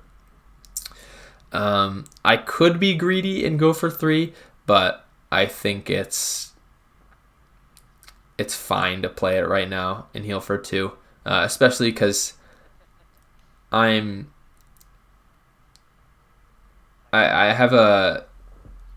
feel in control of how the game is going with the way that my draws have been so far, so I'm pretty happy about that. I don't think I have to be super greedy and try to squeeze every ounce of value out of it. So you have to do the effects in the order that are on the card, so I'm going to move my fighters 2 spaces. So I'm moving Yanenga in front there, putting the archer behind her so that I can offset the damage to the archer and not give my opponent the opportunity to attack it.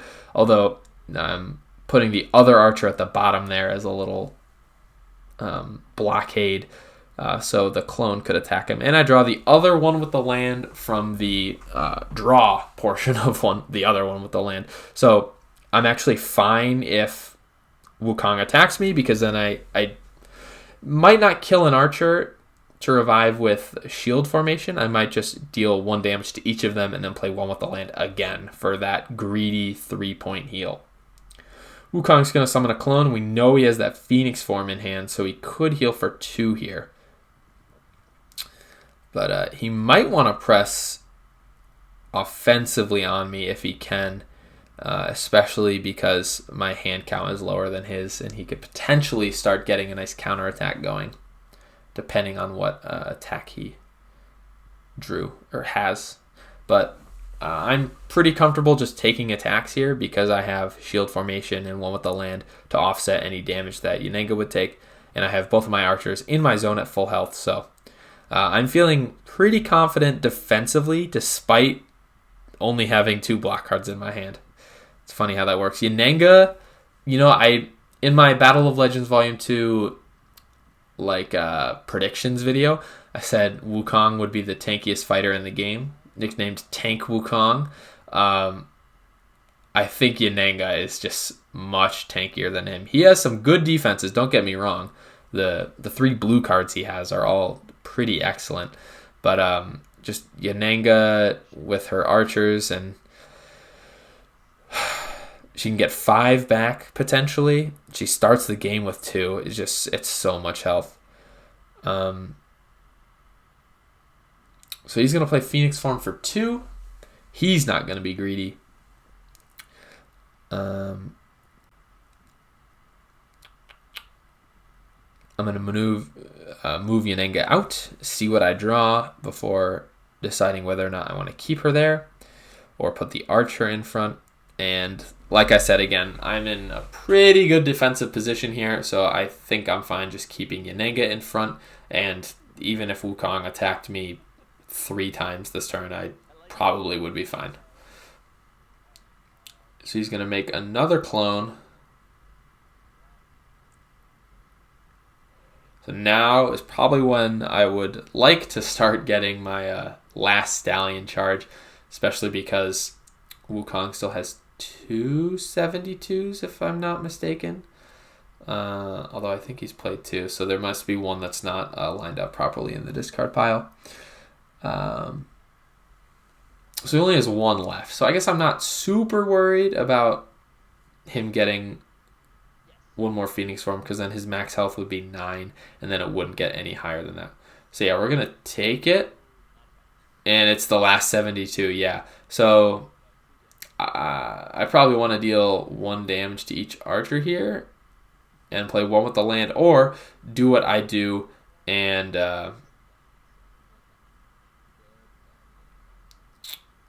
have shield formation for the discard. So yeah, all 3 72s are gone. So there's only 1 tortoise left. No Phoenix Forms and 1 ox. That was actually a really good play by him because he attacked first action with the 72, got the Phoenix back, and then healed for 3. So he got the maximum amount of health he could have gotten with that card. And the fact that Yanenga didn't have feints really worked out in his favor. So I'm attacking with the skirmish here so that I can hopefully kill the clone, move Yanenga into Wukong, or adjacent to Wukong, so that he can't spawn another clone on his next turn, and then probably attack him second action with the shift or the double attack. The double attack, I think, would be the better option because he only has 3 cards in his hand, so he'd be forced to play probably 1, if not 2, block cards here. And Sly Monkey's not even an option because there's no other space in Wukong's zone he could move to.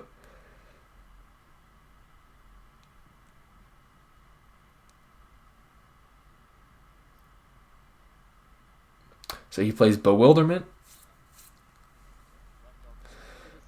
So the Rain of Arrows attack will not deal any damage, but the volley will still go through. So he's getting attacked with a printed 3.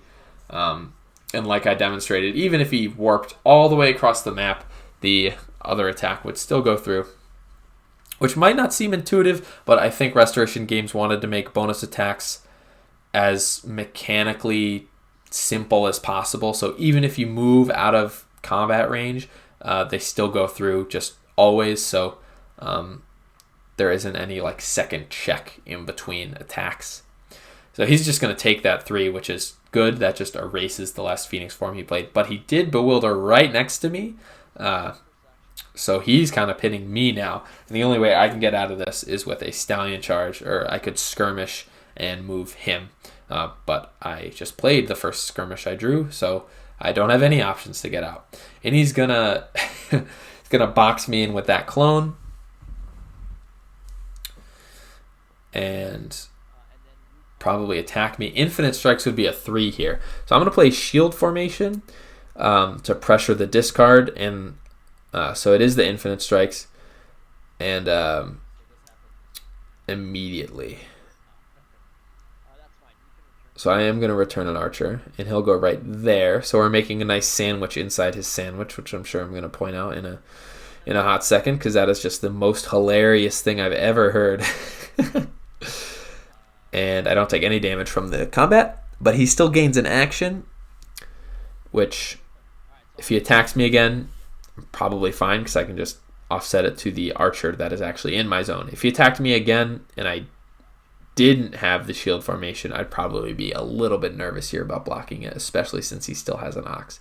Although we've only seen one Jingu Bong, so we can still probably take attacks. There's the sandwich comment. Sandwich inside sandwich. Sandwichception.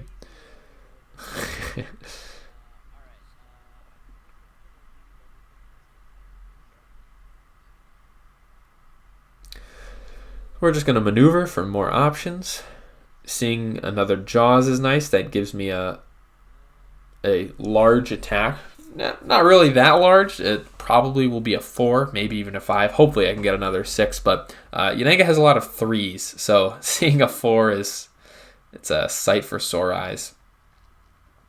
And now I'm going to move that archer up and pin Wukong in, although not really pin because he still has that maroonish brown zone to potentially run away through, but this is a pretty humorous scenario.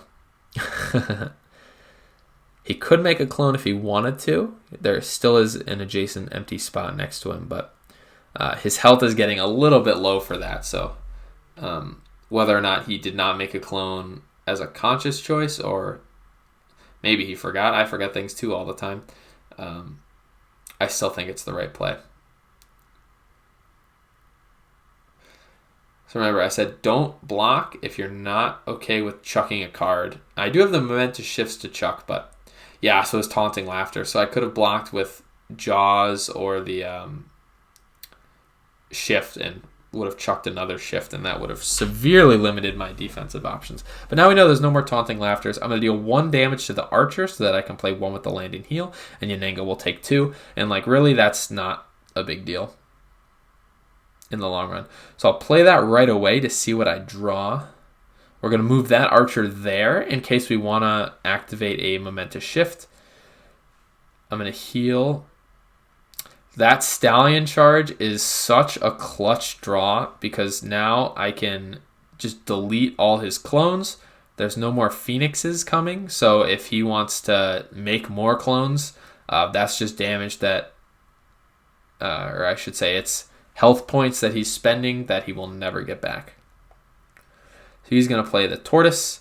I could boost with the Jaws to make it a 6. I don't think I'm going to. And now this is when I count spaces. I don't think I can hit Wukong and the clones all in one go. And I think I just choose to yeet the clones out of here because the health on Wukong isn't necessarily super important just for this decision because the clones he has, I just want to get rid of so that it's just Wukong. And if he wants to make more clones, that's health. And like I've said, he's already played all 3 72 transformations, so he can't get that Phoenix form back. So his health total is not going to go up anytime soon. It can only go down. And I could deal an auto damage to him with the Stallion Charge effect, but I want to just yeet the clones out of here and make his life a little bit harder. So I move through my own archer here. Good news is that Stallion Charge has a distinction. It only deals damage to the opposing fighters you move through. So my archer is good to go at 2 health. And now I'm feeling really good about this game, especially with more cards in hand. I got both of my sidekicks at full health. I'm at 9 health. Crazy to think about. Look at all the attacks Wukong has played. Think about how many times I haven't defended, and then realize that all that has amounted to me losing 6 health. Yananga is a tank and probably an absolute menace.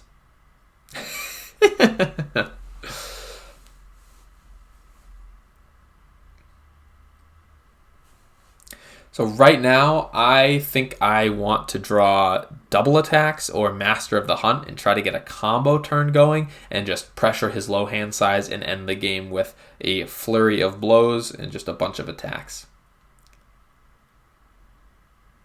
Because think about the defensive options he has left. He's played both Bewilderments, both Tortoise forms, so he still has a Chainmail, which will do something for the cards in my hand, Shift and Jaws.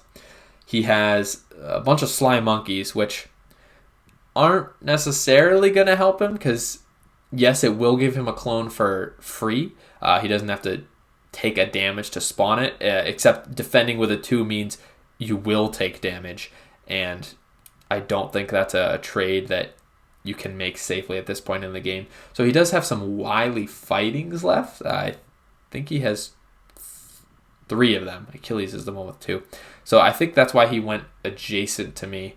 So when I maneuver first here, I think I want to maybe take a step away from him so that I don't deal that damage. And I actually think moving that archer there, the one right above Yanenga, was a misplay as well, because now he can take a step forward or even spawn a clone there and then play wily fighting and hit both Yanenga and the archer. So I should have put that archer 1 space back. I drew the double attack. That is exactly what I wanted to see at this point in the game. So now I have Wukong cornered.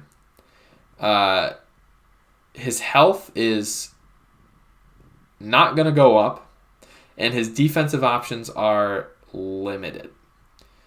So I think Justin is really on the back foot here, and I just need to draw my key cards, make my final attack, and then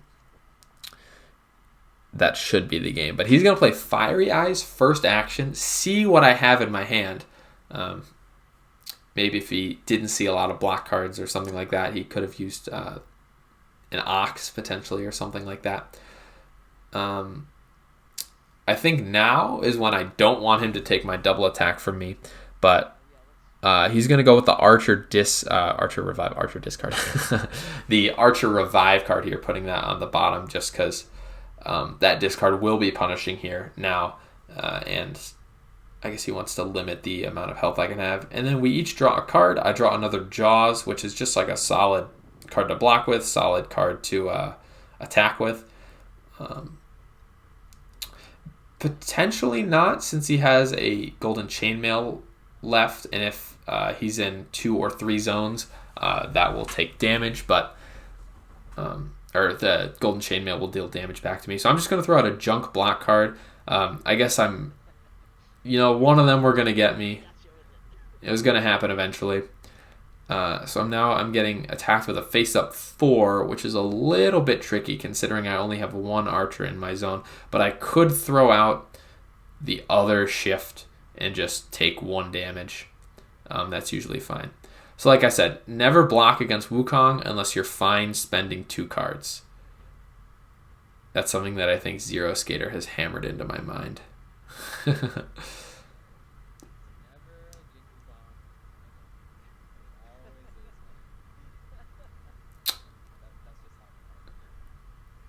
You a little salty there, bud?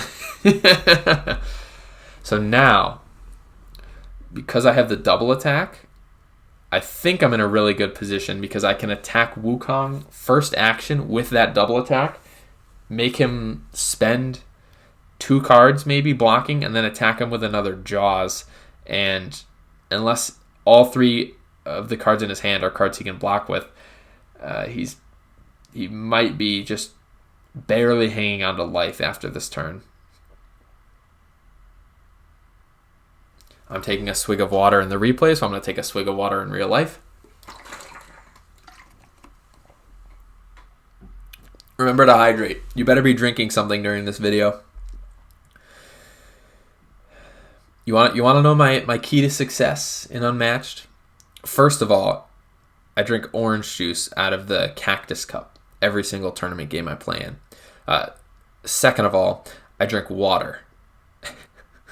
So get yourself a Cactus Cup, fill it with your beverage of choice, hopefully a hydrating one, and sip on something during your game so that you don't unexpectedly pass out. So you can get a clone, but he'll take 1 damage from the attack.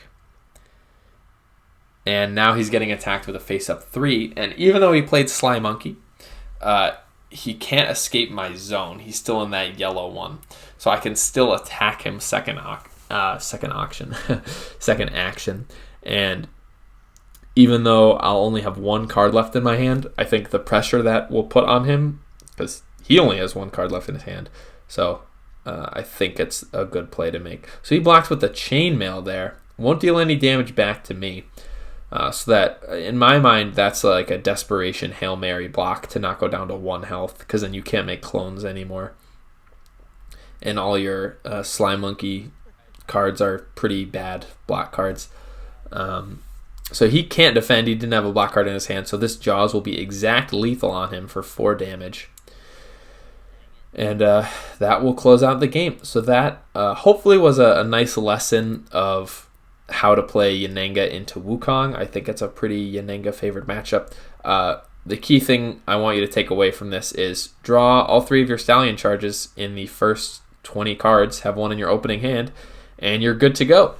Riveting strategy advice from the cow himself. So that's it for my my first round of the Winter of Champions tournament. Thank you so much for watching. Please give me feedback on the commentary portion if you want to see more of it, if you want to see less of it, if you just want me to post the games. I like doing this a lot more than just posting the games, because I probably want to edit the the dead air time in between turns and decisions like that if I'm posting this without commentary, and that takes a lot longer than just sitting down watching the whole thing essentially with you and talking about it. And this is a lot more enjoyable for me. So hopefully it translates over, and it's a helpful thing for you to hear me talk about the decisions I make and how I'm playing the game with full 2020 hindsight. And hopefully you found this video helpful. That's the goal of these. So look forward to my round 2 video sometime next week after whatever match I play against whoever I'm supposed to be playing. And stay tuned for more Winter of Champions content. That's all I have for you guys today. And as always, like, subscribe, and yeet!